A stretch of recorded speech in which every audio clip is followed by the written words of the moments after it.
नमस्कार सर्वांना.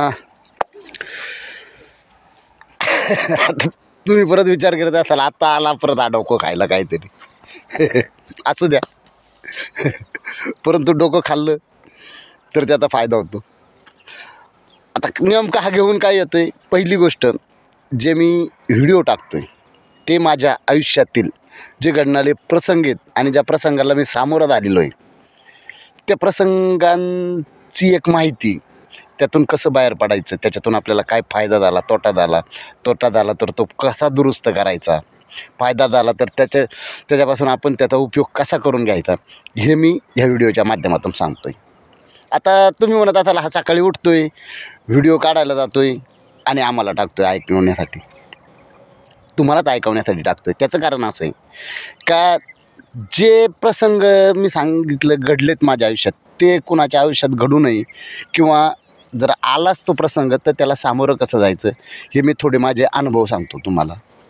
आता सकाळी उठतो, आंघोळ करतो, येतो, परंतु मी इतका आनंदी का असतो त्याचं पाठीमागचं कारण तुम्हाला सांगतो. माझ्या गरजा आहेत ना, ज्या गरजा त्या छोट्या छोट्या गरजा आहेत, जास्त मोठ्याल्या गरजा नाहीत माझ्या. त्याच्यामुळे मी आनंदी असतो.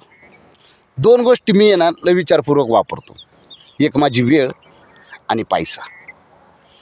कुठं खर्च करायचा आणि वेळ कुठं वापरायची ते मी लय बारीक विचार करतो. आणि दुसरी गोष्ट अशी आहे माझी का मी समजा तुम्हाला XYZ उद्या कुठं गावी जायचं असेल किंवा काय करायचं असेल, मी माझं नियोजन आदल्या दिवशी ठरवतो. आदल्या दिवशी तो मी प्लॅन करतो, आखणी करतो. त्याच वेळेस त्या प्लॅननुसारच मी उद्याचं काम मी ठरवत असतो. आता माझं सकाळचं काम असतं, सकाळी उठायचं 5 वाजता, अंघोळ करायची, देवपूजा करायची, पण तो माझा टायमिंग ठरलेला असतो. कदाचित जर दमलो किंवा काय झालं काम तर थोडा उशीर होतो उठायला, परंतु मी माझ्या नियोजनात बदल करीत नाही, कधीच नाही. माझं जे नियोजन आहे तेच नियोजन असतं. तुम्ही करता, मग तुम्ही हा बारीक विचार केला आहे का कधी आपल्या आयुष्यातला? का जो मी समजा उद्या तुम्हाला कुठं कामाला जायचं आहे, गावाला जायचं आहे, तुम्ही विचार केला आहे का? मी माझ्या प्लॅनमध्ये कधीही बदल घडवत नाही. हा सगळ्यात माझा म्हणजे मी विचार जो करतो ना, समजा गावाला जायचं आहे उदाहरणार्थ एखाद्या गावी, मी हॉटेलमध्ये जाणार, जर फॅमिली असेल ना तर काय खायचं आहे उद्या तर ते आजचं नियोजन असतं. वडापाव म्हणा, तुम्ही काय इडली डोसा सांबार म्हणा, ते मी आदल्या दिवशी करत असतो. फॅमिलीलासुद्धा माहीत नसतं ते. हां, आणि दुसरी गोष्ट, ज्यावेळेस तुम्ही प्रवास करताय किंवा कुठं प्रवासाला जात आहे ना, तर कधी असं आपल्याला वाटतं घरी खोटं बोलावं, मी इथे तिथे. आता बरीचशी कारणं अशी निघतात, आपण सांगतो पण, किंवा त्या गावाला जातो आपण दुसऱ्याच गावाचं नाव घेतो, किंवा आलो मानतो 5-10 मिनटं. असं कधी करू नका. जो खरा स्पॉट आहे ना तो आपल्या घरच्यांना सांगत चला. कधी वेळ प्रसंग, हे अनुभव मला घडलेले तुम्हाला सांगतो. चुकीच्या पद्धतीने मी घरी खोटं बोललो, आयुष्यातला सगळ्यात मोठा धोका मला निर्माण झाला, आणि तो आयुष्यातली माझ्या सगळ्यात मोठी ती एक चुकी होती. वडिलांना खोटं बोललो आणि मी ते खोटं बोलून मी त्यांचं ऐकलं नाही, मी पुढं पाऊल टाकलं. त्यावेळेस त्यांचं जर ऐकलं असतं तर 100% माझ्या आयुष्यातलं ही मोठी चुकी थांबवता आली असती. म्हणून मी तुम्हाला सांगतो आहे, जाताना सगळ्यांना व्यवस्थित सांगायचं कुठं चाललो आहे, काय चाललो आहे. ही अत्यंत महत्त्वाची तुमच्या जीवनातली सगळ्यात मोठी गोष्ट आहे.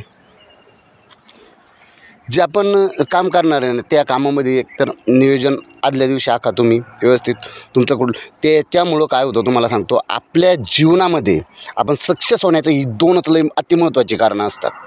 तुमचा वेळ कुठं खर्च करायचा, पैसा कुठं घालवायचा हे लक्षात ठेवा. आणि तुम्ही जे काम करताय ना त्याचं नियोजनबद्ध ते एकदम, तुम्ही भले तर तुम्हाला सुरुवातीला थोडा त्रास होतो, आपल्याला आठवत नाही, परंतु मी पहिल्यापासून हे काम करत आलेलो आहे का जे माझं काम करायचं ते मी नियोजनबद्धच करतो आहे. ते तुम्ही पण अंमलात आणा, त्याच्यावरती तुम्ही विचार करा. आता दुसरी गोष्ट, माझं काही शिक्षण असं तुम्ही म्हणत असाल जास्त झालं किंवा काय, तसा काही विषय नाही. याला शिक्षणाची गरज नाही. तुम्ही अशा छोट्या छोट्या गोष्टी आहेत ना, टिप्स अंमलात जर आणले. आता तुम्ही म्हणाल वैभव, आता मला बऱ्याच जणांनी सजेस्ट केलं, तू बोलतोय चांगला, तू थोडी व्हिडिओ क्वालिटी वाढव तुझी आणि थोडा आवाजाची क्वालिटी. आता पहिली गोष्ट, हा नॅचरल आहे आवाज माझा बोलण्याचं. बरं, स्माईल काही विकत घेता येत नाही कोणाचं. त्याच्यामुळं जे माझं नॅचरल आहे ते आहे. आणि दुसरी गोष्ट, व्हिडिओ क्वालिटीचा तो करेल मी नंतर विचार थोडाफार तुमच्या सहकार्याने. तुम्ही जर मला चांगला असं प्रतिसाद दिला, वैभव आम्हाला तुझे विचार आवडतात, तू मांडतोय चांगला, तर मी नक्कीच तो प्रयत्न करेन. आणि दुसरी गोष्ट, तुम्हाला दुसरी माझी एक गोष्ट अशी सांगतो का, मी तुम्हाला तो व्हिडिओ पाठवतोय तो नेमका हपका असतोय. हाप म्हणजे तुम्ही बऱ्याचशा वेळा माझं बारकाईने तुम्ही विचार करत नाही, हेच महत्त्वाचं आहे. बारीक विचार करा माझं. मी एक टी शर्ट असते माझं, काही 1 किंवा 2 3 टी शर्टशिवाय मी व्हिडिओ काढत नाही, कारण मला तेवढे टी शर्ट आहेत. कारण माझ्या गरजा कमी आहेत, तुम्हाला सांगितलं आहे. मी व्हिडिओसाठी नवीन टी शर्ट घ्या आणि ते करा, ते मला व्हायरल व्हायचं नाही. पहिली गोष्ट, ज्या गरजा आहेत त्या आपल्या तेवढ्या आहेत ना, तेवढ्याच ठेवा. जितक्या तुम्हाला तुमच्या गरजा कमी करता येईल. आणि कसं असतं माहिती आहे का, कुठे काय आपण काही पण गोष्ट विकत घेतो किंवा काय करतो, त्याला ठीक आहे ना, तुम्हाला जास्तच गरज आहे त्या गोष्टीचं तर घ्या ना. आता मी सकाळी येतोय, तुमचं डोकं खातोय परंतु माझे जे नियम असतात, म्हणजे माझा जो दिनक्रम असतो ना, तो मी तसाच ठेवतो. आता हे पहा, तुम्हाला दुसरी गोष्ट दाखवतो. हे पहा, अजून सूर्योदय झालेला, आत्ताशिक झाला. हे पहा, आत्ताशिक सूर्यदर्शन झालं आहे. मी सकाळी उठतो आणि फक्त मी काय करतो, आज समजा आज मला व्हिडिओ बनवायचा आहेच, आज मला पण विचार, तो मी आदल्या दिवशी विचार करत असतो, उद्या कोणत्या टॉपिकवरती बोलायचं आहे आणि काय किती वाजता जायचं आहे, कुठं जायचं, तो स्पॉट मी आधी नेमत असतो. कारण स्पॉट शक्यतो मी शांत जागेवरती हे करतो. मला निसर्ग आवडते, पक्ष्यांचा चिवचिवाट, बाकीचे किलबिल ती मला एकदम मस्त वाटते, म्हणून मी निवांत जागेवरती येत असतो. म्हणून लक्षात ठेवा, जे तुमचं काम करायचं आहे त्याचे नियोजन व्यवस्थित आखणी करा. कोणतं काम करायचं, अचानक कुठल्याही गोष्टीचा निर्णय घेऊ नका. सांगायचं तात्पर्य आहे, कुठल्याही गोष्टीचा निर्णय अचानक घेऊ नका. आणि काय होतं माहिती आहे का, सल्ला घेताना योग्य माणसाचा घ्या.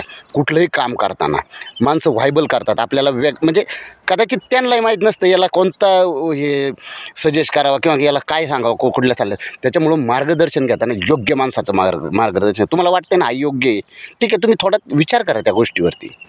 घाई करू नका. घाई जर केली तर काय होतं, कदाचित चुकीचा मार्ग निघतो काय. परंतु कुठलंही काम करताना नियोजनबद्ध करा. उद्याचं काम करायचं ना, आदल्या दिवशी तुम्ही त्याचं नियोजन करा. एक थोडक्यात मेंदूमध्ये आराखडा असा तयार करा का उद्या काय काम करायचं आहे, किती वाजता करायचं आहे. तुम्ही जीवनात ह्या गोष्टी जर बारकाईनं जर केल्या तर 100% तुम्ही सक्सेस होणार. आजचा व्हिडिओ तुमच्यासाठी होता ना. पटलं तर घ्या, नाहीतर इकडून ऐका, इकडून सोडून द्या. तुम्हाला आजचा दिवस आनंदात जाईल. मला तर जातोयच, तुम्हाला तुमच्या कुटुंबांना सुद्धा आनंदात जाईल. धन्यवाद.